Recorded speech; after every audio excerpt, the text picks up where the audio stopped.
Hi, നമസ്കാരം. ഞാനിപ്പോൾ നിൽക്കുന്നത് വയനാട് ചുരമെല്ലാം കയറി മുകളിലെത്തി, താമരശ്ശേരി ചുരം കഴിഞ്ഞെത്തി വൈത്തിരി എന്ന് പറയുന്ന സ്ഥലത്താണ്. വൈത്തിരി റിസോർട്ടൊക്കെ ഇവിടെ കാണാം. വൈത്തിരിയുടെ ഒരു പുതിയ അഡ്വഞ്ചർ പാർക്കെല്ലാം വന്നിട്ടുണ്ട്. പക്ഷേ ഇതുവഴി വയനാട് ഒരുപാട് പ്രാവശ്യം പോയിട്ടുണ്ടെങ്കിലും ഇന്ന് ഷിജിനോടൊപ്പം സഞ്ചരിച്ചപ്പോൾ ഷനിൽ ഒരു സിനിമയുടെ പ്രൊഡക്ഷൻ ഡിസൈനറാണ്. അപ്പോൾ ഷനിലുമായിട്ട് കുറേ കാര്യങ്ങൾ ചർച്ച ചെയ്യാൻ ഇങ്ങനെ വന്നപ്പോൾ ഷനിൽ ഒരു അത്ഭുതകരമായൊരു കാഴ്ച എന്നോട് പറഞ്ഞു. ഞാനത് നിങ്ങളെ കാണിക്കാം.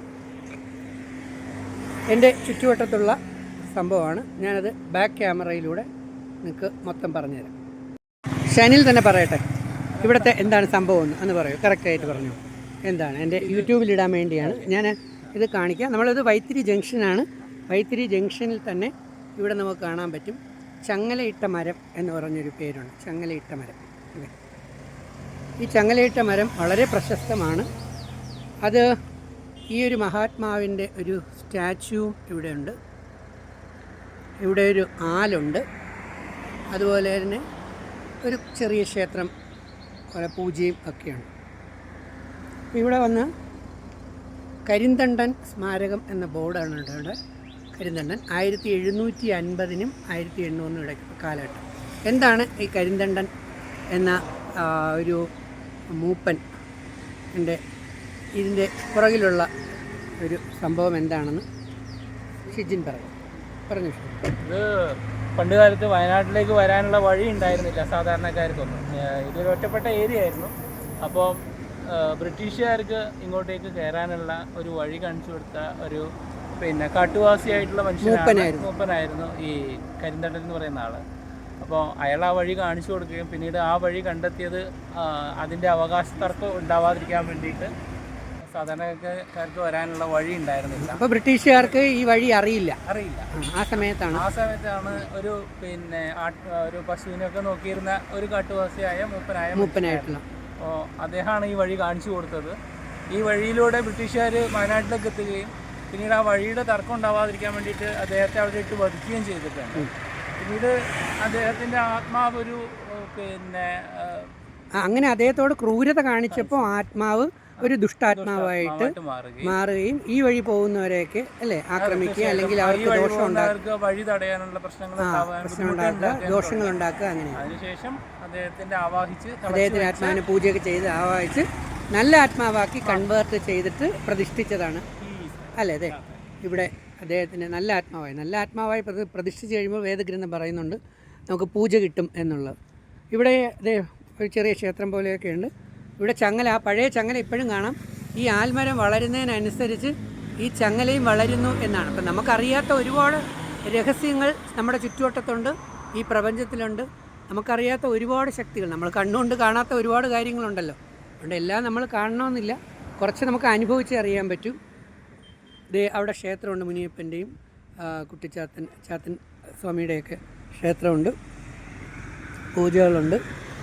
ലക്കിടി ശ്രീ കരിയാത്തൻ ഭഗവതി മുനീശ്വരൻ കോവിൽ, ചങ്ങലയിട്ട മരം ക്ഷേത്രം കോവിൽ, അതാണിവിടെ. കലോത്സവങ്ങളൊക്കെ ഉണ്ട്. അമ്പലം ഡെവലപ്പ് ചെയ്ത് വരുന്നതേ ഉള്ളൂ. എന്തായാലും ഞാൻ എല്ലാ ദൈവികമായ നല്ല ആത്മാക്കളെയും നല്ല ശക്തികളെയും പ്രാർത്ഥിക്കാറുണ്ട്.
പ്രാർത്ഥിച്ചു.